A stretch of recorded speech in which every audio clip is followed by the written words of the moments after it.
Hey beautiful people, today we are going to talk about a difficult and really painful topic.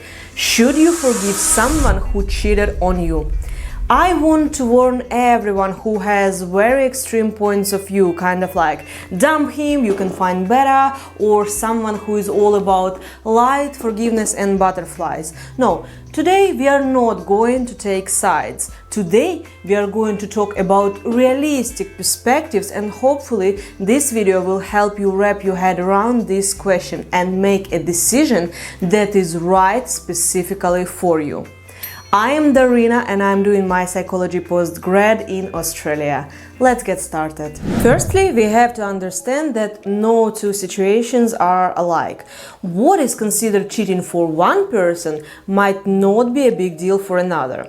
It is highly influenced by culture. Please share in the comments section what you consider as cheating. Is it when they kiss someone or have secret conversations behind your back, or the classic form of cheating involving sexual intercourse? Does the degree of consciousness matter? If they have been having a clear mind and an intent, or they have been drunk at a party and it just happened? All those questions are important, since they will actually help you learn more about yourself and your boundaries. And as a consequence, you can find someone who shares the same values as you. But let's get back to our so-called research question. Should you forgive someone who cheated on you? You can say, Darina, forgiveness is something that comes by itself. And my answer would be yes and no. To be able to forgive, you firstly have to make a decision to forgive. So willingness and intent have to come first. But firstly, let's have a look at what was happening before. A lot of women, when asked about what is cheating for them, say betrayal. But how was the relationship before the cheating? Was he treating you nicely, listening to your needs, to your desires, making an effort to spend quality time together, providing for you and your children, being a good partner, husband, father?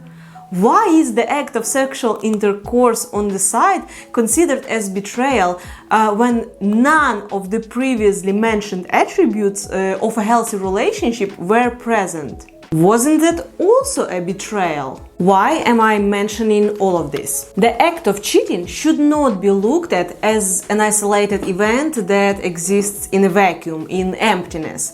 There is always a life story that has a place before the act of cheating happened. So this is just something for you to think about. Is this act of infidelity something you are going to forgive, or will it be the final nail in the coffin of an already fragile and unhappy relationship? But here comes another question. Does it mean that cheating only happens in unhappy couples? As much as I like to say yes, but this is a no. It is not always the case. It can also happen in good and steady relationships, because it is not about you or what you do or what you do not do. It is purely about a person who cheats. I already have a video on the reasons people cheat, and these reasons are not fancy ones. You can click here to watch it.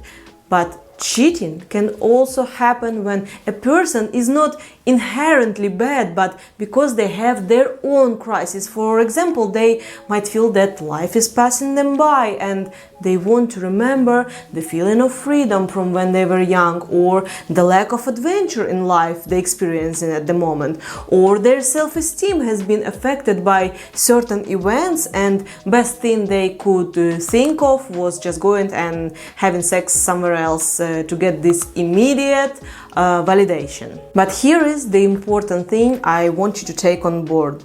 Their reasons should not define your reality. And if you feel that the fact of infidelity is going to have a major impact on your mental health, on your life, on your self-esteem, and forgiveness is not an option here, well, choosing yourself is probably the healthiest option, I suppose. Listening to yourself and your feelings is a huge part of the process.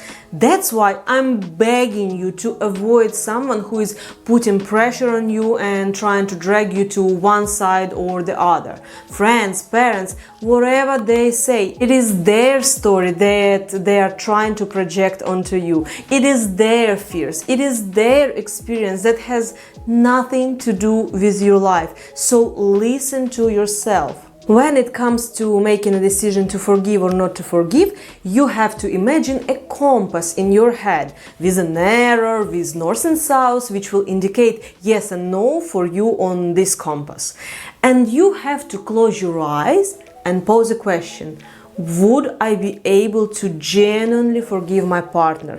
Do I want to forgive my partner and give our relationship another chance? And see on which side of the compass the arrow falls. This exercise is very effective as the decision comes from your subconscious. It comes from your mind directly, and if it is a yes, you can start working towards the forgiveness. Now about forgiveness itself. I am big on different metaphors, and this is one I like when it comes to cheating.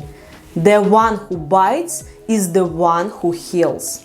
What I mean by that is, it is possible to forgive someone who feels genuine remorse, not just by saying words like, I'm sorry, let's move on. No. They have to show it every day by their actions that they want to be forgiven. You certainly don't need to fall into a manipulative trap and make them do things because they are guilty. But seriously, if you guys have been in a relationship for a while, you can tell when it is genuine that they want to make it work. And work is exactly the word that has to be used here, because the damage was done and it needs commitment to repair it. If you suspect that your partner might be cheating on you, click here to watch those two videos. I'll see you next time with more topics to think about. Please leave any questions in the comments. Take care of yourself and your loved ones, and I'll see you in next videos.